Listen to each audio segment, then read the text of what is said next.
Welcome to the Titanic VR guided tour. We are currently 3.8 kilometres below the surface of the North Atlantic and 100 metres east of the bow. This submersible is on autopilot. However, you can adjust your spotlight using the far left lever. Please keep your arms and legs inside the vehicle at all times. I'll provide you with information about locations as we pass them, so please sit back, relax and enjoy the ride.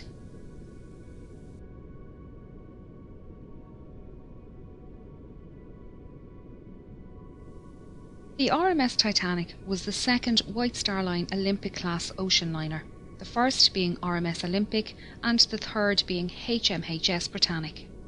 She was 269 metres long, 28 metres wide and 72 metres tall from the bottom of her keel to the top of her masts.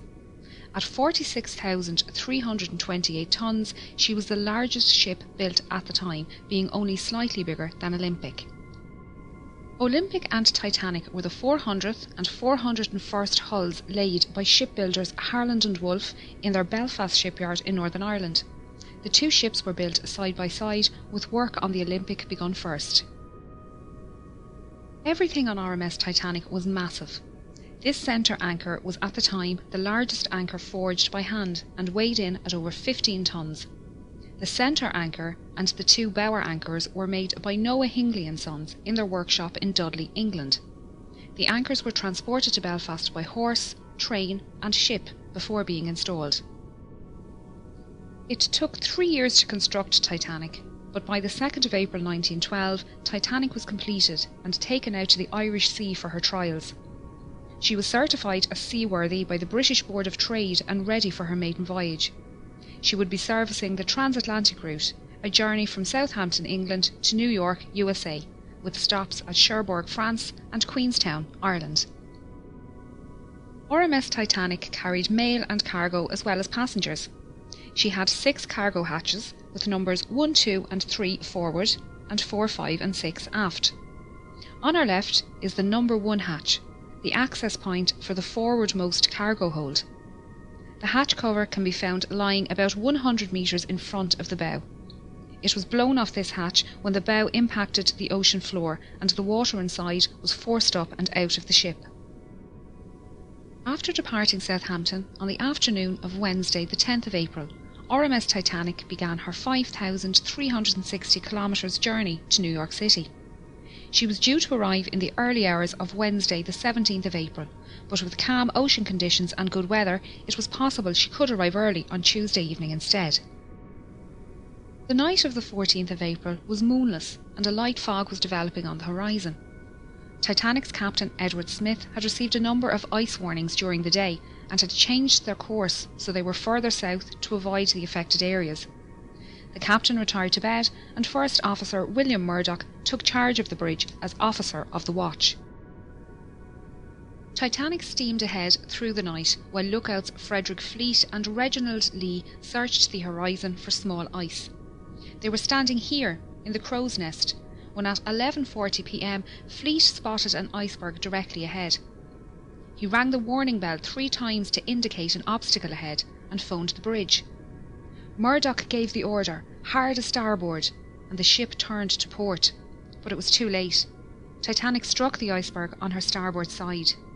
The impact buckled hull plates and sheared rivets, revealing her 6 compartments to the ocean. You can see here the remains of the crow's nest platform and the mounting bracket for the bell above the access hole. The bell and telephone can be found lying in the debris field. The lookouts would climb up a ladder on the inside of this mast to reach the crow's nest.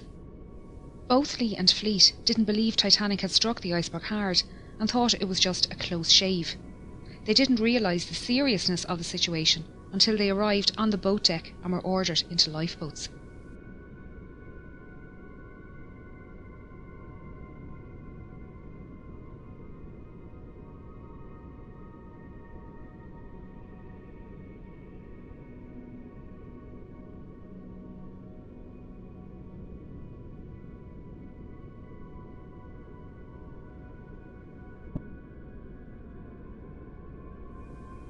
We are now heading down the number 2 hatch to reach the main cargo hold and mail room. We're passing by decks D, E, F and G, which housed the third-class open space and cabins for third-class single men and crew. Third-class single women and families were accommodated in the stern. The D-deck open space was a large sheltered area with bench seats, small tables and a bar. Steerage passengers used this space to walk, socialise and to listen to music. They were expected to create their own entertainment, and some passengers brought their instruments with them on the journey. The third-class passengers held a dance party here on the night of the sinking. The crew staying in this section were mostly firemen, trimmers and greasers. These crewmen worked in the hot and dirty boiler and engine rooms, shovelling coal and greasing machinery. Because of this, they had their own special wash areas and slept in rooms away from passengers. They accessed their work areas through a passageway under the cargo hold below. Titanic contained 15 bulkheads, thick walls that separate her lower decks into 16 watertight compartments. It was a new design technique that meant Titanic could stay afloat with up to 4 of her compartments damaged, and led to her being considered unsinkable. Unfortunately, the collision with the iceberg opened 6 compartments. Within the first 15 minutes, this cargo hold was underwater, and the third-class accommodation on G-deck above was starting to fill with water. This hold was used to store cargo for passengers and businesses being transported across the Atlantic. Among the crates of fabrics, furniture and food products, there were also a few unusual items, including orchids, dragon's blood, barrels of mercury and a brand new Renault automobile. Some of the more expensive items being carried included Egyptian artefacts heading for the Denver Museum, the Rubaiyat of Omar Khayyam and the Le Circassiano Ben painting by Blondel. These items were most likely held in the first-class baggage area next door, but were lost along with the mailroom when that section filled with water 20 minutes after the collision. We are now going to head through to the mailroom on the other side of this bulkhead. RMS Titanic was registered as a Royal Mail steamer and contracted to transport mail across the Atlantic. RMS liners were favourable with passengers as they were considered more reliable to arrive at their destination on time.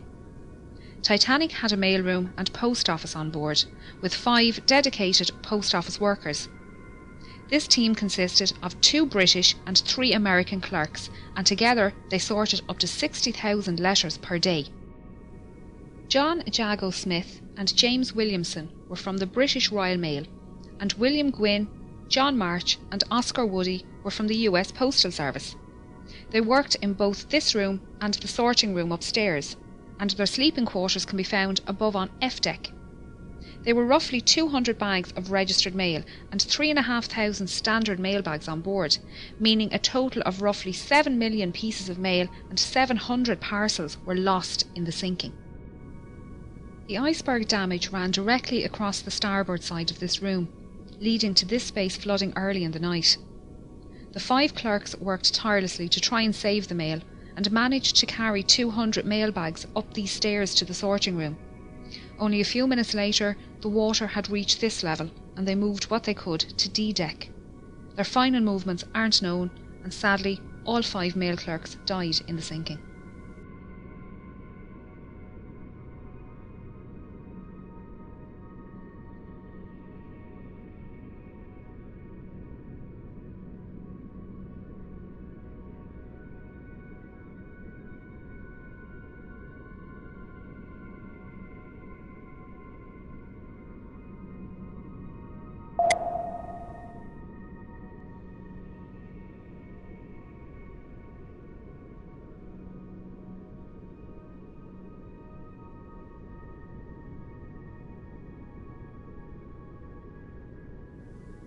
As the iceberg slid down the side of the ship, Murdoch ordered a hard aport, swinging Titanic's stern out of the path of the iceberg.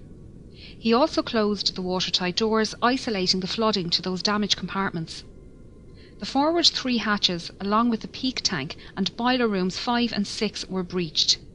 The openings were long and thin, where the iron plating had separated and exposed a total area of little over 1 metre squared. After the collision, RMS Titanic stopped and almost immediately took a starboard list. The captain organised a group to go below and inspect the ship for damage. When they returned, Chief Designer Thomas Andrews was summoned to the bridge and given the damage report. Knowing the volume of each breached compartment and the initial rate of flooding, he calculated Titanic would sink within 60 to 90 minutes. The captain gave the order for the lifeboats to be prepared. Passengers who were woken by the impact were starting to make their way onto the decks. Many found large chunks of ice here on the forward well deck and shaved ice falling through open portholes on sea deck. Third-class men had an impromptu football match, and first-class passengers joked about keeping pieces of ice as souvenirs for the journey. While exciting, passengers didn't believe they were in any danger, and most returned to their cabins soon after. We're now moving up to the bridge and then over to the Marconi radio room. RMS Titanic was not only luxurious, but also the height of technology at the time. She had a Marconi radio set on board and could send messages to other ships and stations up to 3,200 kilometres away. The fore and aft masts suspended the Marconi twin T-type aerials, 4 cables that transmitted the radio signals across the ocean. The top of this mast rests on the collapsed navigation bridge, where the officer of the watch would stand and direct the ship. The smaller, sheltered room at the back was called the wheelhouse, and it was here the quartermaster stood at the helm and piloted the ship. You can see the outline of the wheelhouse walls on the floor. This telemotor is all that is left of the wheel, and along with the commemorative plaques, serves as a stark reminder of the events of that night. Titanic carried just 20 lifeboats, 4 more than required by the regulations outlined by the British Board of Trade. There were 14 regular wooden lifeboats, 2 smaller cutters and 4 Engelhart collapsible boats. The total capacity of these lifeboats was only 1,178 people, far less than the total on board. This fact must have weighed heavily on the captain's mind as he specified the boats to be filled with women and children first. Many passengers refused to board lifeboats, believing they would be safer on board Titanic. Just over an hour after the collision, the first lifeboat left the sinking ship. By 2 a.m, only her 4 collapsible lifeboats remained unlaunched. This is davit number 1, the only davit remaining in a standing position on the wreck. It was used by First Officer Murdoch to lower Lifeboat 1 and Collapsible C, and was in the process of lowering Collapsible A when the bridge suddenly ducked under the water at 2:15 a.m. The officers, crew and passengers alike were washed from the decks by the resulting wave, and the lifeboat floated away upright and empty.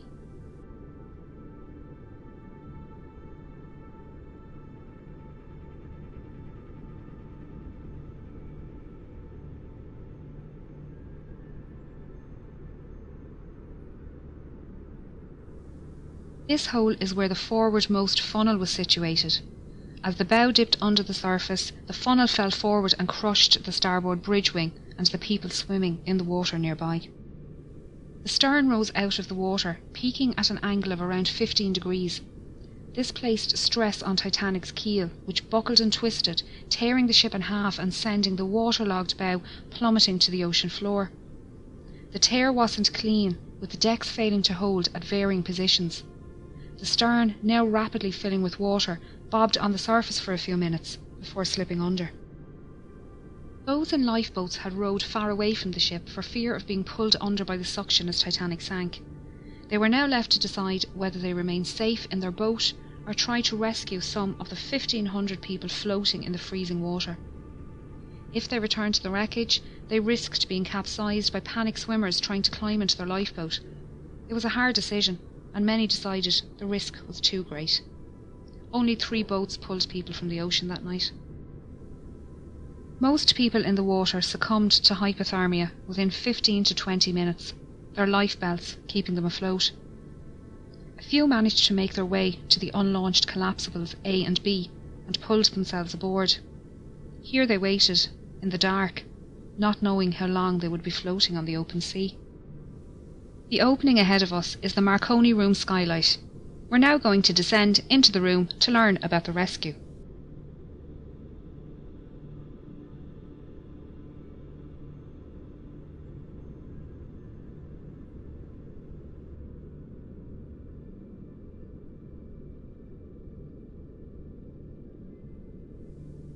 Throughout the night, senior operator Jack Phillips worked the 5 kilowatt Marconi wireless radio set to send out distress signals using both the old CQD and new SOS call codes.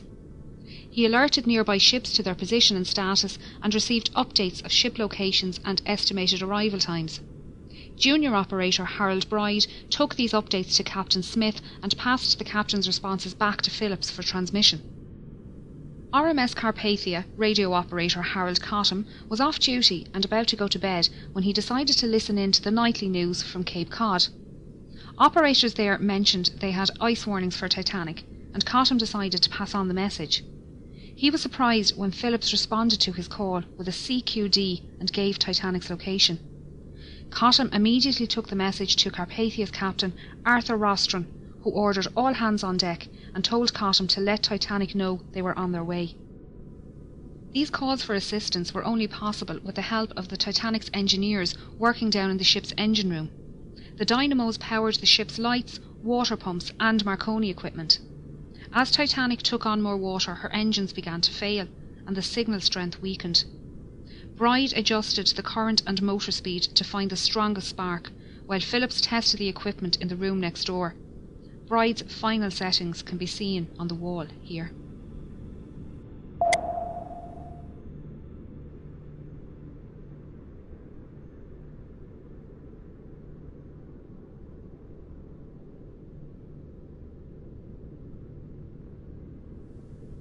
When water reached the boat deck, the operators left their station, with Bride heading towards the port bow and Phillips to the starboard stern.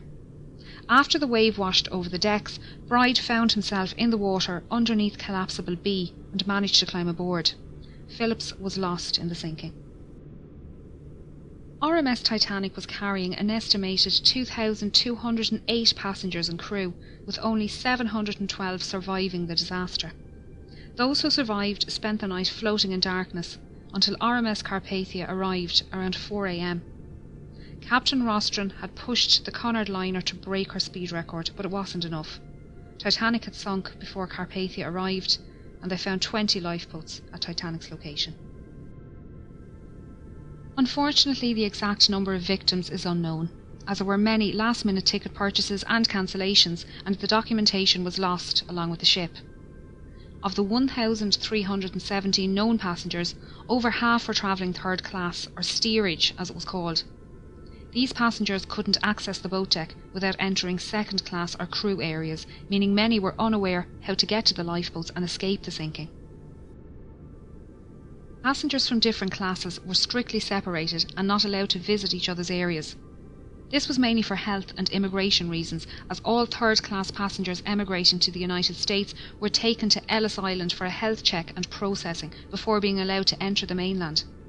The US government was concerned about diseases entering the country, and all ships transporting people to the United States had to adhere to the segregation laws. First and second-class passengers had no issues making their way to the boat deck, as staircases provided both classes direct access. This forward grand staircase is one of the most iconic spaces within the ship, and linked the floors accessible to first class from the boat deck through to F deck. Each deck contained stylised cabins, common spaces and state-of-the-art facilities.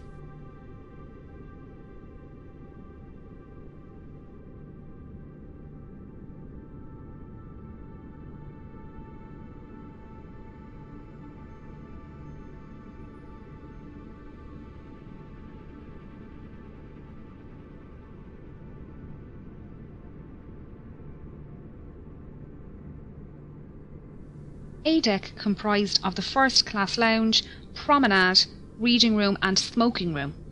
The first class smoking room contained the only functional fireplace on the ship. All cabins and other passenger areas of the ship contained either false fireplaces or electric heaters. B deck included the 2 millionaire suites, the largest suites on the ship, both with private promenades. This deck also included the a la carte restaurant and Café Parisien, both managed by restaurateur Luigi Gatti. This restaurant and cafe were not included in the travelling fare like the dining saloon, and tables needed to be booked ahead of time.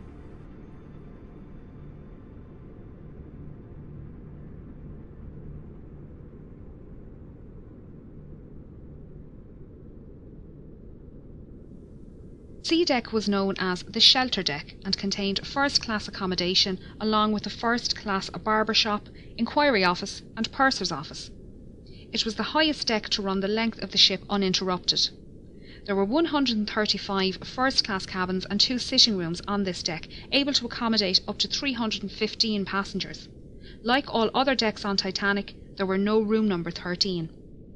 C deck also contained the second-class library and third-class general and smoking rooms. These were situated in the stern section, currently located 600 metres south of the bow. There were 2 purser's offices on board, one for first class and one for second class. The offices were run by 6 pursers who handled passenger inquiries, cash and valuables in the safe, and issued tickets to the Turkish baths and swimming pool on F deck. First and second class passengers needed to register their arrival at their respective purser's office, and they were given maps of the ship. This office was also the first point of call if first class passengers wished to send telegraph messages using the new wireless technology on board. Chief Purser Hugh McElroy was well known among the first class passengers and crew, having served on White Star liners for 13 years. He often dined alongside passengers in the restaurant.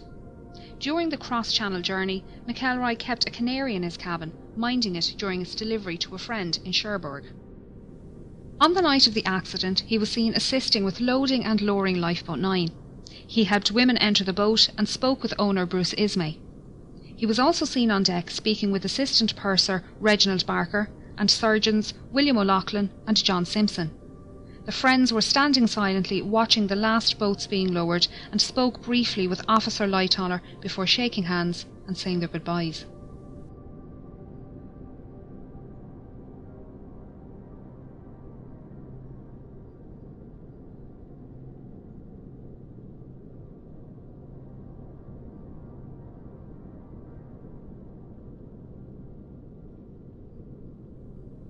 The sitting room, one of the most recognisable on board Titanic, was part of a parlour suite occupied by the Strausses.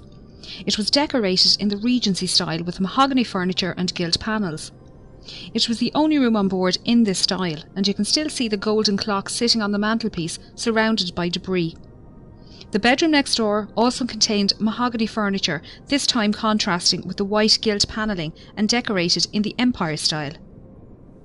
Isidore Strauss was one of the owners of Macy's department store, and he and his wife Ida were returning home to the United States after visiting Europe for the winter. Their adult son Jesse was travelling with his young family from New York towards Europe on board the liner SS America, and their ships crossed paths in the afternoon of the 14th of April. Isidore sent a short message to Jesse that afternoon, noting the fine weather they had experienced. Unfortunately, Jesse wouldn't learn of his parents' fate until some 4 days later.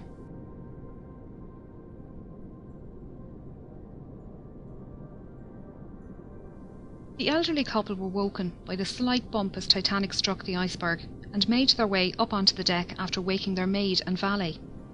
When the time came for Ida to board Lifeboat 8, she entered the lifeboat but then realised her husband would have to stay on board, and she stepped back out. Isidore and others tried to convince her to re-enter the boat, but she refused to leave without her husband. Ida helped their maid Ellen Bird into the boat and wrapped her fur coat around Ellen, saying she wouldn't be needing it anymore. Isidore and Ida were last seen sitting in deck chairs on the A-deck promenade holding hands. Isidore's body was recovered from the ocean, but Ida's was never found. The Strausses' parlour suite was just one of many specially designed first-class rooms. The 77 large staterooms were decorated in a range of different period styles. Titanic was designed to be the height of opulence, and the first-class common areas were the most luxurious. She mostly followed Olympic's design, but White Star Line made many changes to Titanic's layout and fixtures due to feedback from Olympic's maiden voyage. Some design changes can be seen on D-deck.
D deck was the saloon deck and contained the first class reception and both the first and second class saloons.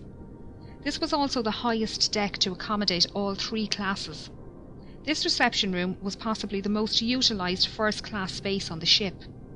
It extends the full width of the ship and was decorated Jacobean style with raised ceilings, white carved panelling and dark green carpet. The arched windows on the sides allowed natural lighting during the day and were lit at night by electric lights hidden behind the glass. White wicker furniture with green cushions and potted palms completed the look, keeping the space open.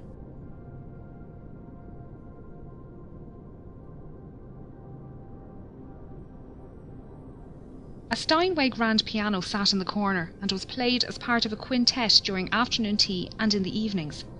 Passengers would sit and listen to the band before heading to dinner in either the B-deck restaurant or through the double doors to the first-class saloon. Percy Fletcher, the ship's bugler, called passengers to their evening meals by playing the Old Roast Beef of England at various locations around the ship.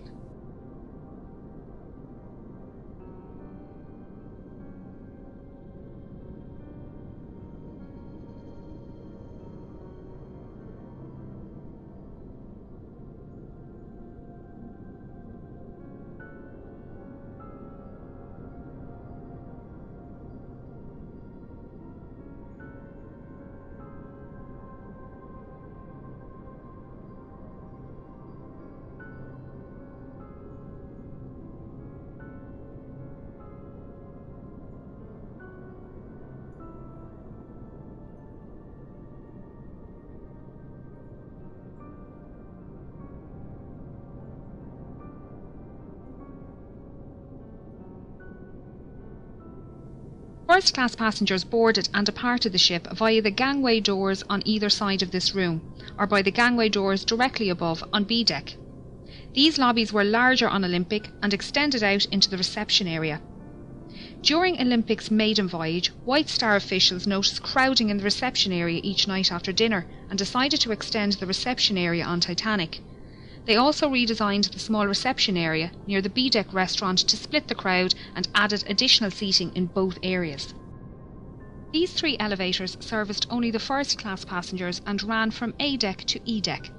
A fourth elevator was available off the second-class staircase and was the first elevator to be available for second class on any White Star liner. As no photographs exist of Titanic's forward grand staircase or elevators, it was assumed they were exact copies of those found on Olympic.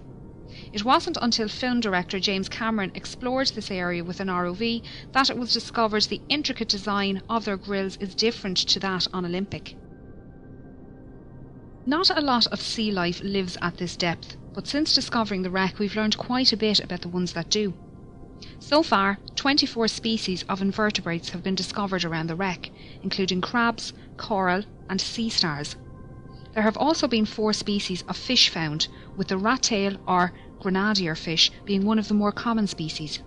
They can grow up to 1 metre long and can be found both inside and outside the wreck.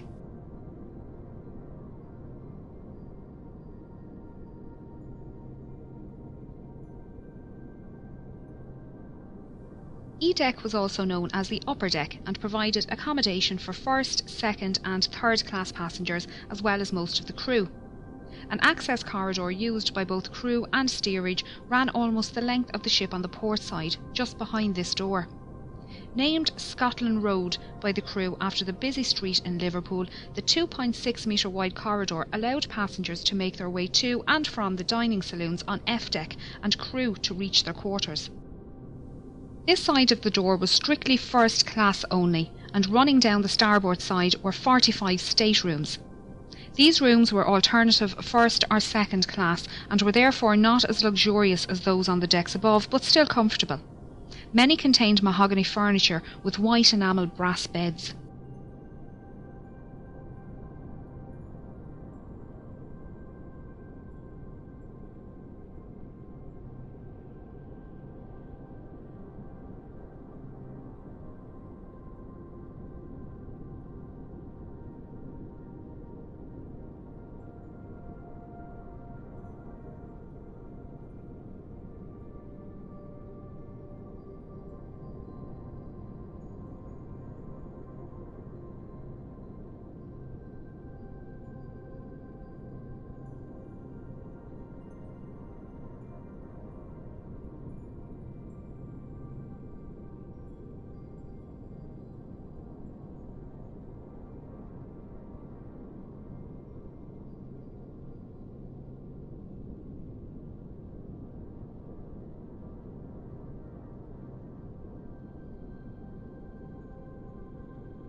This stateroom was occupied by Margaret Brown, a wealthy American activist and philanthropist. She was heavily involved in workers' and women's rights and campaigned to support those less fortunate both before and after the accident. Margaret was holidaying in Egypt with friends when she received a message that her eldest grandson was seriously sick at home in the United States. She booked the earliest ship from Cherbourg back to New York, the RMS Titanic. In her interview with Colonel Archibald Gracie, she stated she was lying on her brass bed reading at the time of the accident. She felt the bump, but didn't think much of it and kept reading. It wasn't until she heard men talking about heading up on deck that she decided to find out what happened. One of the men told her to grab her lifebelt and head up onto the boat deck with them.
Survivors presented Captain Rostron with a silver cup and golden medal to thank him for coming to their rescue and for the hospitality shown to them on board Carpathia.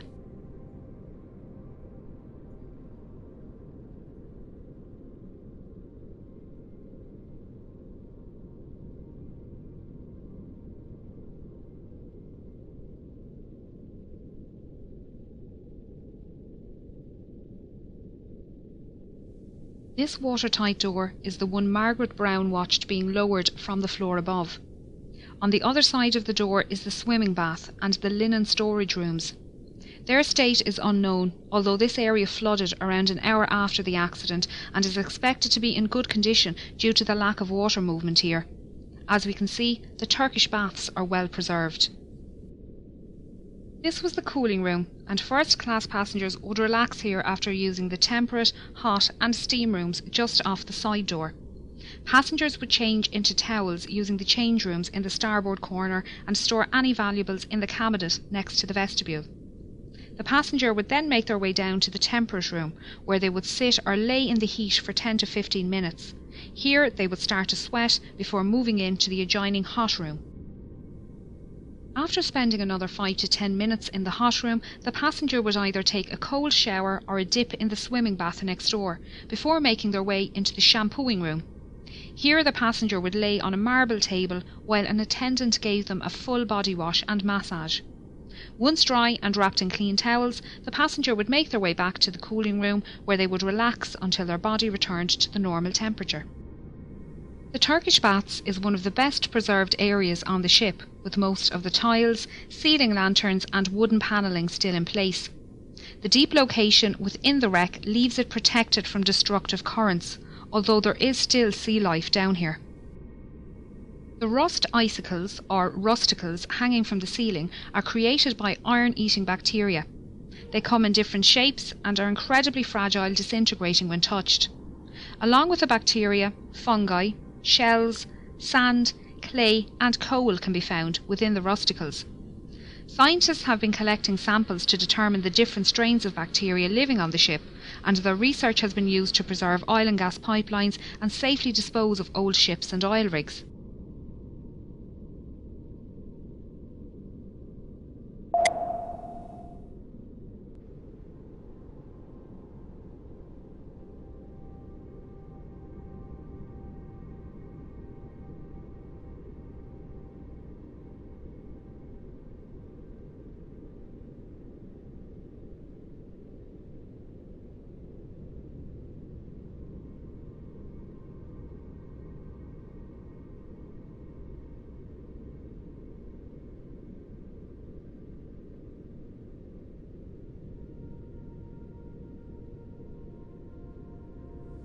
As first-class passengers rose up this staircase and made their way out onto the boat deck, they would have passed the band playing in this alcove next to the entrance.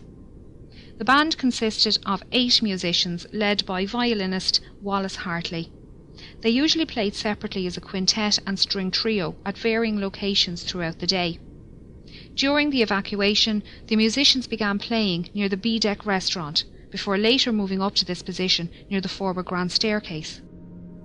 They played mostly ragtime tunes to calm passengers standing nearby and draw passengers inside up to the boat deck. Some survivors state that the band played until the end and that the night was so quiet even those in lifeboats away from the ship could hear the music. Many survivors claim that the hymn "Nearer My God to Thee" was the last song played, although it was also reported to be "Songed Autumna." Sadly, all 8 members died during the sinking, with only 3 remains recovered by the cable ship Mackay Bennett. Wallace Hartley was one of them, found with his violin inside his case and strapped to his body. The violin was an engagement gift from his fiancée, and it was returned to her following his death. Memorial monuments have been erected around the world to honour those who died at their posts as Titanic sank. The musicians playing on deck, the passengers who loaded lifeboats and then stood aside, the firemen and engineers keeping the dynamos running.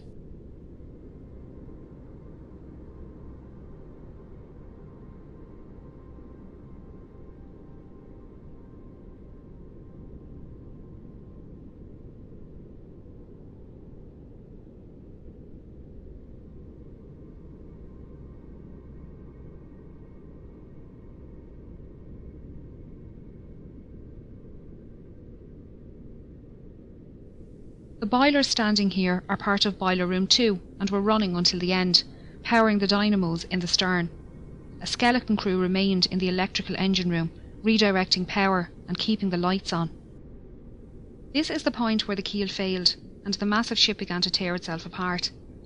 As so much of the ship between the bow and stern sections is scattered in the debris field, it's difficult to piece together the last moments of Titanic.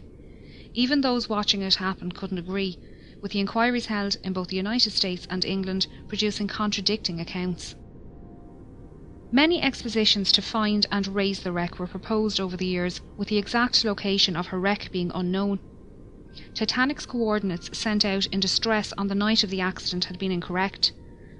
On 1st of September 1985, a Canadian-French team were searching the area when Dr. Robert Ballard came across some small debris. He followed the trail which led him to a boiler and eventually the wreck. His discovery confirmed suspicions that Titanic had in fact split, and there was no hope of raising the wreck as a whole. Scientists and historians have long argued for and against the recovery of artefacts from the site, while agreeing the site should be treated as a mass grave. Although it's predicted Titanic's wreck will disintegrate within the next 20 years, her story will intrigue generations to come.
Women and children! This way! Women and children! Head for that ship on the horizon. Transfer your passengers and tell their captain to come at once. We require urgent assistance. Surely they can see our rockets, sir. If they can, they are not responding. As quickly as you can. Aye, aye, sir.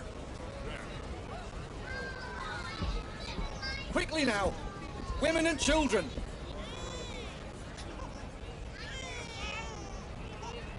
Quickly! The boats are leaving! Daddy, where are we going? Shh, love, we're going on a little adventure.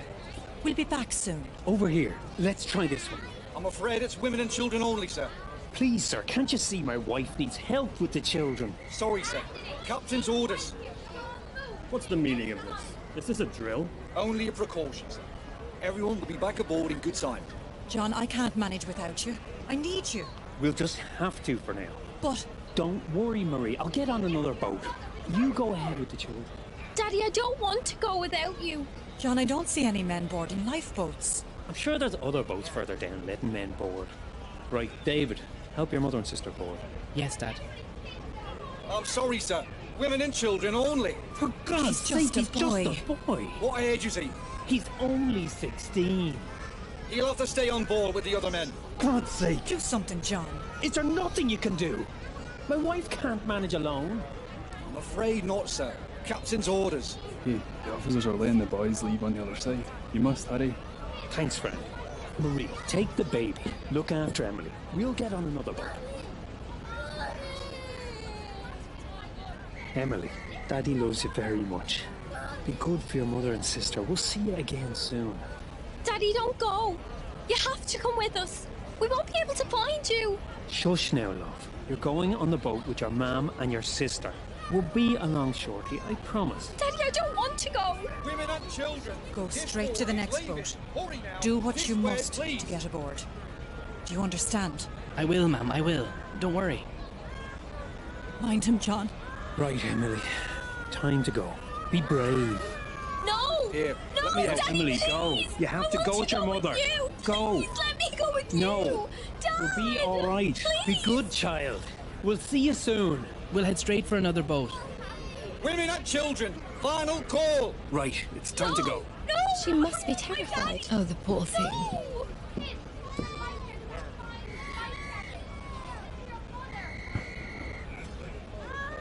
Ready to ropes. Bye. Bye, Emily. Bye, Lower Marie. away. Daddy. There, sweetheart. They'll be fine. Thank you. My daughter was the same growing up. Father's favorite. Do you believe there's any real danger? Oh no, dear. I saw men locking the watertight doors as I left my cabin. I'm sure we will be back on board soon. Hey, how do we get to the lifeboats? Hey, how do we get to the lifeboats? Oh dear. Do the steerage have their own boats? I don't know. There should be boats in the third-class decks, but I haven't seen any. Surely there must be extra boats kept elsewhere. Otherwise, how can all the passengers leave the ship? How's your ankle, Helen? You took quite a tumble boarding the boat. Swollen. I think it may be broken. Oh dear. When we get back on board, Dr. O'Loughlin can look over it. At least this could make an interesting story for your next novel. Yes, well, perhaps this type of adventure novel would best suit Colonel Gracie. Oh, I do hope Father is safe. Surely he'd be safer on board the Titanic than here in this boat. Yes, well, this is not quite the ending to our adventure that I was expecting. Do you remember Father's face when we arrived? Steady forward and lower away astern. Steady forward. Lower together, men. Hold off! I can't manage this boat with only one seaman. Are there any sailors aboard? Present yourself. This boat needs another hand. I am a yachtsman, sir. I can row. If you're seaman enough to get onto that boat, you can go. Swing over that loose rope. Ready? Oh my goodness.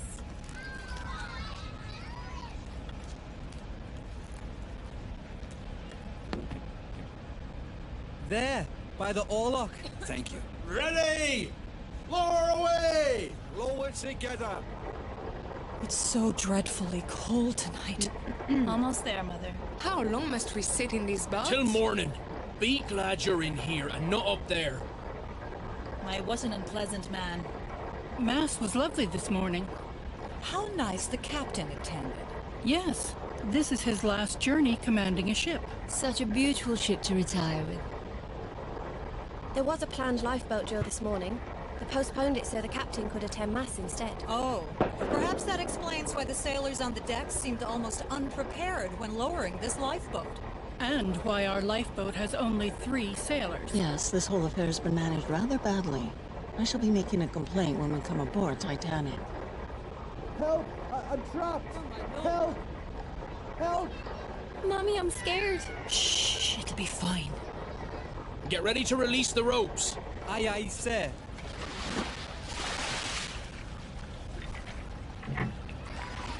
There's water coming in! Get that plug in!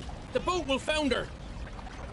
I have it. You there! Stand on that plug! Make sure it doesn't come out! Well, I never... Man the oars! We need to leave this ship! Her suction will pull us under!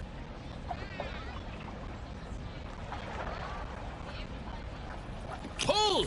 Hurry, damn you! Where are we heading? Towards the lights on the horizon, just off the port bow. Pull! Put your backs into it! We can help row. No! The men will row. I can steer the rudder, so you can row? No, you will not. Sit down! Look, child. Look what I have here. He's friendly. He won't bite. Would you like to hold him? He's so soft. Can you look after him for me? While we're on this boat? Yes, Mum. I should have stayed on deck with Quig. No, it was good of you to join us in the boat. Quig wouldn't have allowed you to stay on deck. I'm sure we will be back on deck shortly. Never mind that sailor. And what if there is real danger? There can't be. The captain said so himself. This is just a precaution. This fog on the horizon, and no moonlight. Yes, it's hard to see anything tonight. I doubt the other ship will even see us approach. Ma'am, can you hold this, please? Ah, much better. Thank you. Let's hope they see us. It looks like some boats don't have their lanterns lit. And all the stars. The sky is beautiful tonight. Look at them all around. Are there any supplies in this boat? There's nothing. No water, no bread, no compass. Any blankets? I don't see any. There are a few here. Yes, some here too. A stowaway! Oh, officer! Officer, look! Sorry. So sorry. I can't swim. Coward! Get over there and start rowing. I can't. I broke my arm. That's why I can't swim. Please, sir. Let me stay. I'm begging you. I don't stand a chance up there. Sit down then. You're lucky I haven't thrown you overboard. Here you are. Thank you. Here you are, madame. Thank you, Beth. Thank you. It must be below freezing. Thanks. Best we keep that baby warm. Thank you. Are you warm enough, Emily? Yes, Mum. Such a precious child. They are always so beautiful at that age. Do you have children yourself? Yes, my daughter is at our home in New York. I wonder if the others made it to the boats. I hope they did. The boats must be all in the water by now. Do you have family on board? No.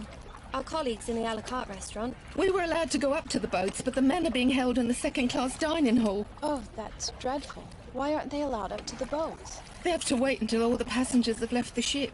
But I did see Mr. Morget on deck, and the head chef, so they might have been let up early. Oh, I hope so. The ship is listing quite badly now. The lights don't seem to be getting closer. Perhaps they're just reflections on the water. No, they're definitely lights from another ship. We were signaling them earlier. They look like stars to me. Keep rowing towards the lights. Captain's orders. You should assist us rowing. Allow one of the women to steer the boat. It's a perfectly calm night. You row, sir. I will remain in command of this boat. The women should be allowed to row. No! Rowing will keep us warm and we'll reach that ship in half the time. I agree. The movement will warm us. I am in charge of this boat. The women are not to row. Oh my. Look at the angle of our ship. But it's unsinkable. Surely? She'll sink. But the watertight doors should keep her afloat. We only glanced the iceberg. Surely she isn't that damaged? She'll founder. It's just a matter of time. What about those not in lifeboats?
Yes,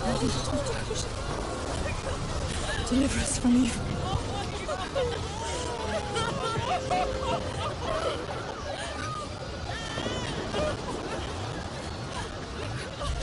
We must go back. No, if we go back, they will swamp the boat. People are dying. Can you not hear them? It's our lives now, not theirs. You cannot leave them. Please go back. There's nothing there but a lot of stiffs. People are still alive. We aren't going back. That's final.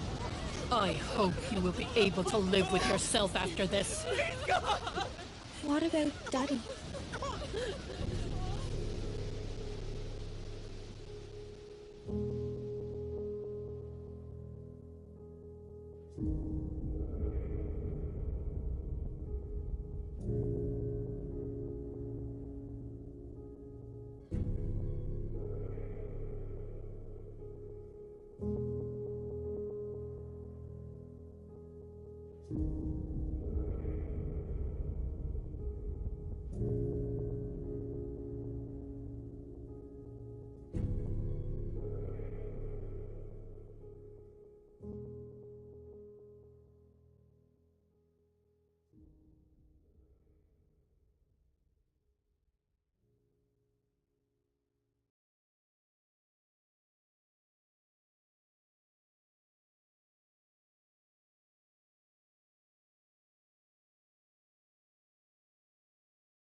That's alright. I'm good. Okay, you'd better place a marker before we head too far. Interact with the button next to the map to place one.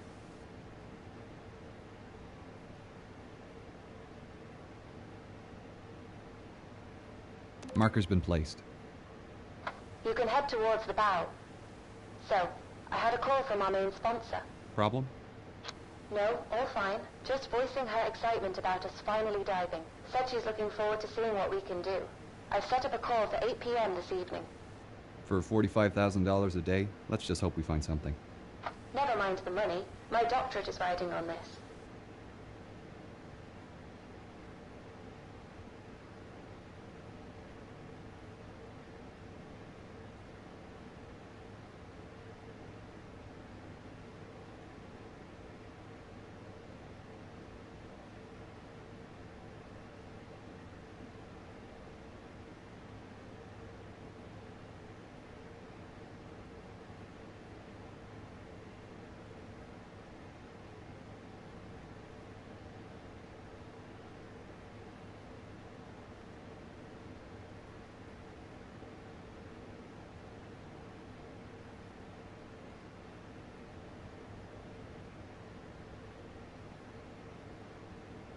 Right, I should get my lights ready, now that I'm getting close to the bow.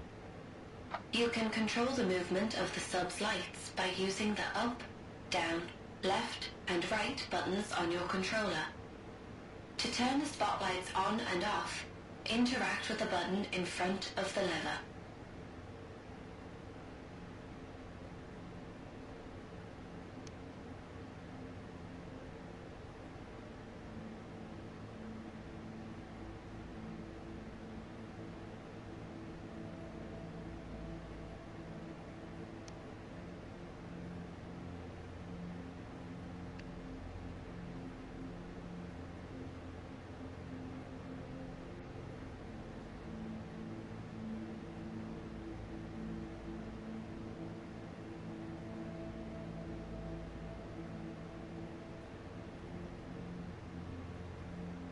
Whoa.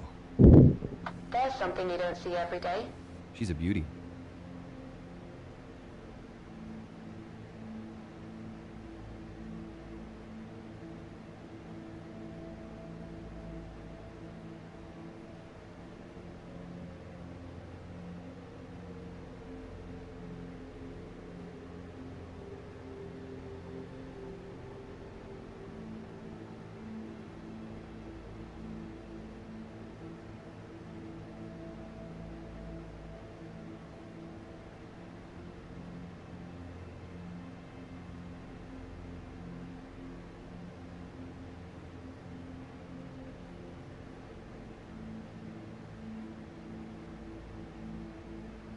Okay, first things first.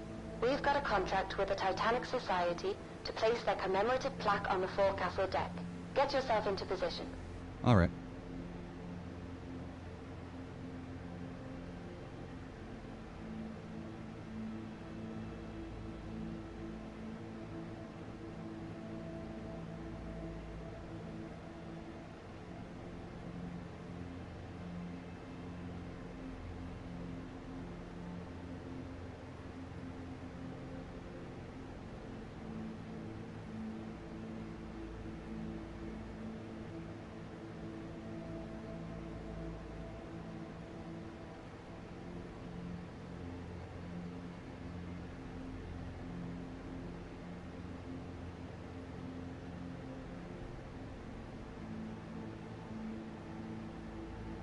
Coming up to it now.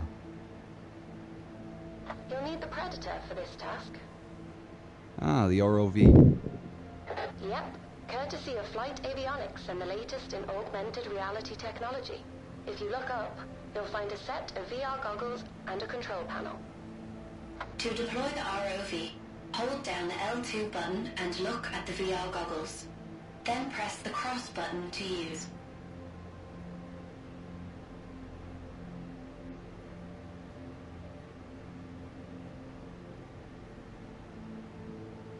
The controls to maneuver the Predator are the same as the submersible. Make your way over to the plaques already laying on the deck, and remember that the range is only up to 15 meters. The advantage of driving without an umbilical. Is there any way to boost the signal? Yeah, but we need to upgrade the deep-sea transmitter, and they don't come cheap. The generosity of our sponsors and UNS funding only goes so far. If we complete these contract jobs, we might just be able to afford some upgrades. What happens if I go out of range? The automatic recall kicks in. ROV comes straight back to the sub. I'm here. Great. The plaque we're placing is in the Predator's inventory. You can access it through the menu. Ah, how do I open the menu? You can open the menu by pressing and releasing the info button. While in the menu, you can check your map and mission log and access the inventory. To interact with items in the inventory, hold down the L2 button and use the right stick to highlight the item. Press the cross button to select. Okay, I'll place the plaque down on top of the flashing beacon.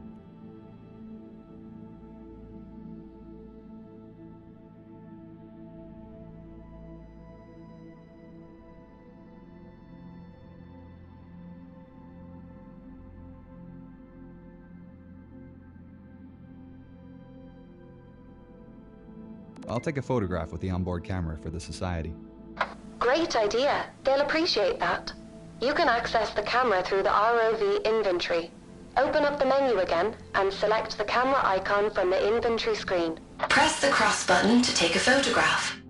You can get out of camera mode by pressing and releasing the info button again.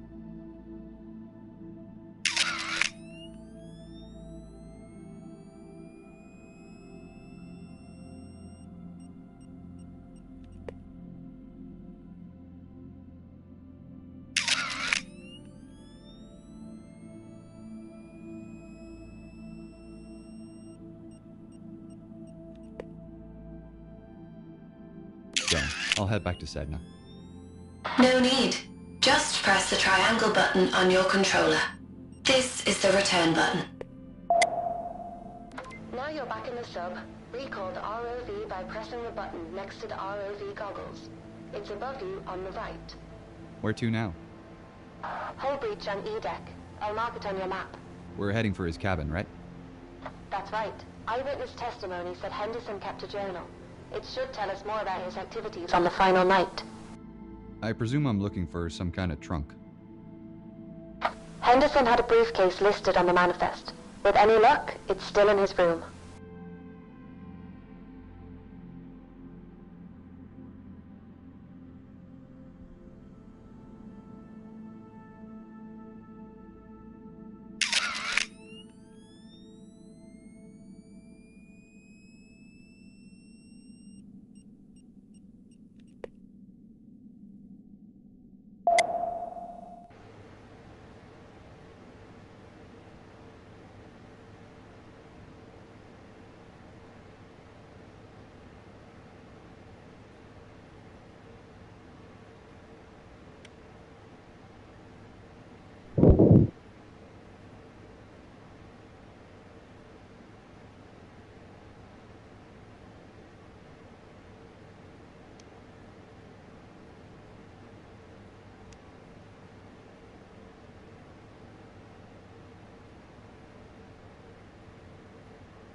Dr. Lynch, Yeah?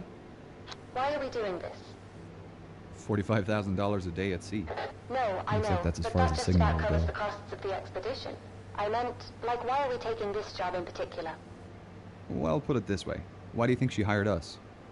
Because we're academics? Yes, but more specifically, we respect the history. It would have been cheaper for our sponsor to just hire a salvage team. And why do you agree to take it? Funding like this comes once in a blue moon, and I wanted to see her up close.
This breach is from the impact with the ocean floor. Anything in here is going to be messy. I'll keep my eyes peeled. It's towards the top of the breach. Look for the flashing beacon. I really hope his briefcase is there.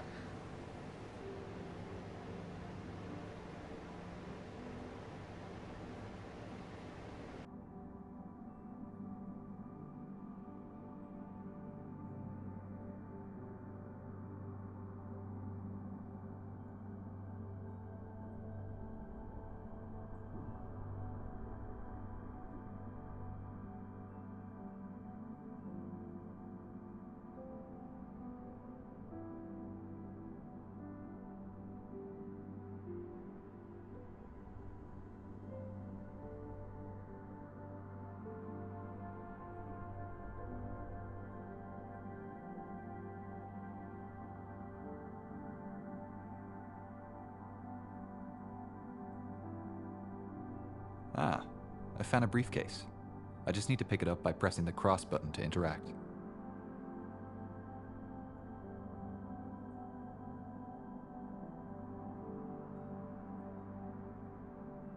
WJH. I think this is it. Well, that's lucky. Are you going to open it? No, not here. Assuming there's anything intact in there, it'll start degrading as soon as I open the case. I'll have to bring it back to the lab before we can take a peek. Let's get you to the surface. Activate the autopilot and get comfortable.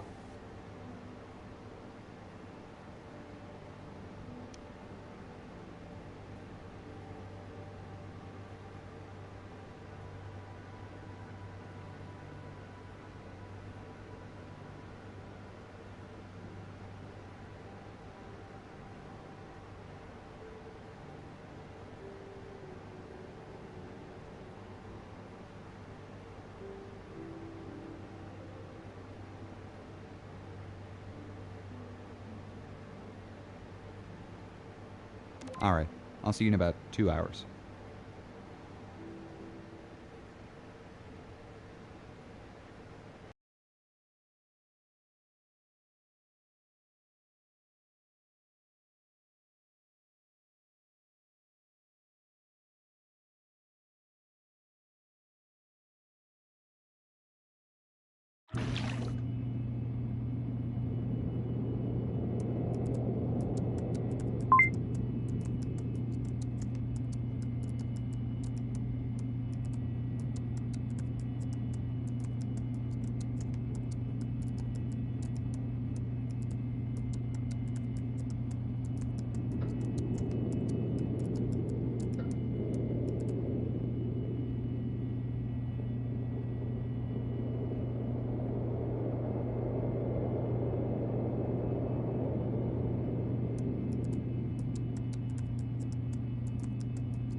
Whoa, looks to be in good condition. Let's get this clean. Silver doesn't look great after being in the ocean. This tobacco tin is covered in silver sulfide.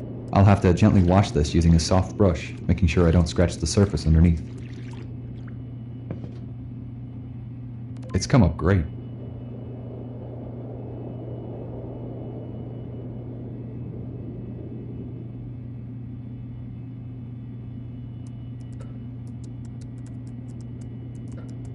A bone hair comb.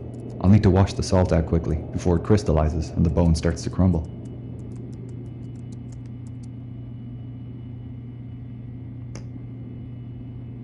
It's ready for drying in the acetone bath.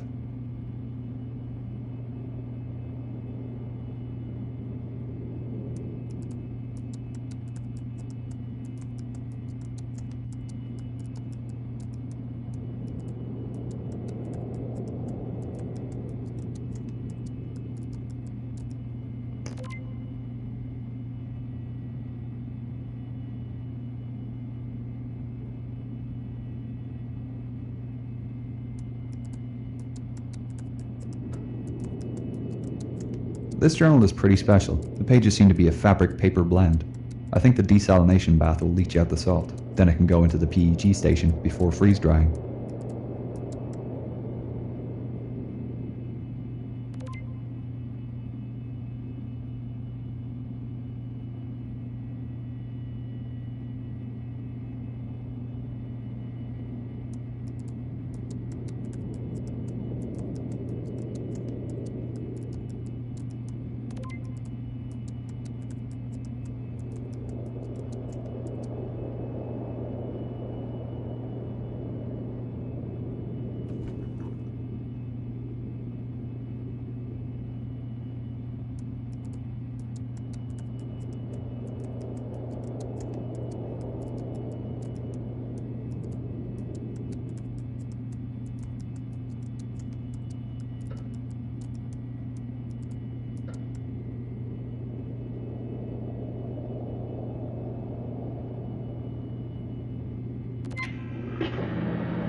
Special package. That's interesting. Looks like a receipt for a telegraph Here's Ah, our sent on the spots. night of April We can tell her 14th. the news. Hi, team. How are you both? Hi, Gillian. We're doing great. We've just finished cleaning the artifacts we found today. We managed to access Henderson's cabin and retrieve his briefcase. Wonderful. Inside we found his journal, a few personal items still in good condition. One interesting item is a receipt for a telegraph sent on the night of the sinking. Oh, that is interesting. I didn't know William sent a message. That's what we thought. It's possible it wasn't sent, and that it's still in either the purser's office or the Marconi room. We're thinking our next dive should be to explore these rooms. I know teams have searched the Marconi room before, but I didn't think the purser's office was accessible. Yeah, up till now it's been off limits due to the size of ROVs, but ours is small enough to access it. We're hoping we might find the purser's record book.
need to replace the transmitter in the ROV with the one on the table next to it. The instructions for replacement are on the posters behind the ROV rack, and I can access the lower sections of the ROV by lifting the rack bar up.